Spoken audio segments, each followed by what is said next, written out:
အလိုပဲမေဂလာပါခင်ဗျာဇွေကအေမပြန်လဲကျဆူလိုက်ပါတယ်ဘောလုံးဝဒနာစီပလေးတဲ့ကြီးများခင်ဗျာဒီနေ့မှာတော့2026ကမ္ဘာဖလားအုပ်စုကရဲ့ရည်ကြီးတဲ့ပွဲစဉ်တစ်ပွဲဖြစ်တဲ့ပေါ်တူဂီနဲ့ဥဇဘက်ကစ္စတန်တို့ရဲ့ပွဲကိုကြိုတင်သုံးသပ်ပေးသွားမှာဖြစ်ပါတယ်ဒီပွဲကိုအမေရိကန်နိုင်ငံဟူစတန်မြို့ရှိဟူစတန်စတေဒီယမ်မှာကစားကျင်းပသွားမှာဖြစ်ပါတယ်အုပ်စုစေဒုတိယပွဲစဉ်ဖြစ်တာကြောင့်နှစ်သက်စလုံးအတွက်မှားရယူဖို့မဖြစ်မနေလိုအပ်တဲ့ပွဲတစ်ပွဲလည်းဖြစ်ပါတယ်ပထမပွဲစဉ်မှာပေါ်တူဂီသင်းဟာဒီယာကိုကိုသင်းနဲ့တကူးစီသေးချက်ခတ်တာကြောင့်ဒီနေ့ပွဲမှာနိုင်ရဖို့ဖိအားနဲ့ငယ်ရှိနေပါတယ်တစ်ဖက်မှာတော့ဥဇဘက်ကစ္စတန်သင်းဟာကိုလံဘီယာကိုတိုဂိုတကူးနဲ့ရှုနေခဲ့ပြီးကမ္ဘာဖလားသမိုင်းတရှောက်ပထမဆုံးဂိုးကိုသွေးယူနေခဲ့ပါတယ်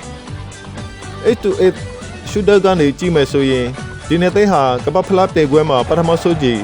တွေ့ဆုံခြင်းဖြစ်ပါတယ်ပေါ်တူဂီသင်းကအသာချက်ကတော့ကစားသမားအင်အားနဲ့တွေ့ကြပါပဲခရစ္စတီယာနိုရိုနယ်ဒိုဘရူနိုဖာနန်ဒက်ဘာနာဒိုဆေဘာဗီတင်ညာတို့လိုထိပ်သကစားသမားတွေ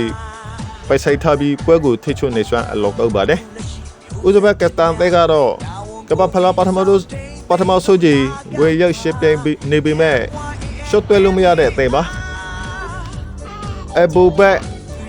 ဖိုင်ဇူရာရဲ့အဒါရှုံမူရိုဒိုတို့ဥဆောင်ပြီးတံပြတိုက်စစ်ကနေအရဲပေးနေပါတယ်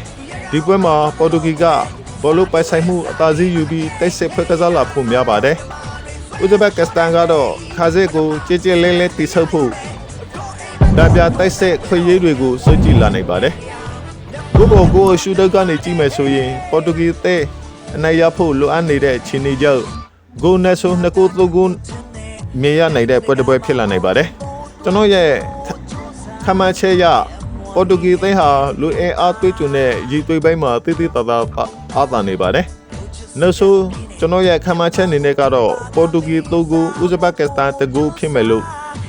ခမန်းချပါတယ်ဒါကြောင့်ဒီပွဲအတွက်ကျွန်တော်ရဲ့ရွေးချယ်မှုကတော့ပေါ်တူဂီကနိုင်မယ်လို့ခမန်းချပါလေခင်ဗျာပလီတာကြီးကရောခရစ္စတီယာနိုနယ်ဒိုဥဆော်တဲ့ပေါ်တူဂီသင်း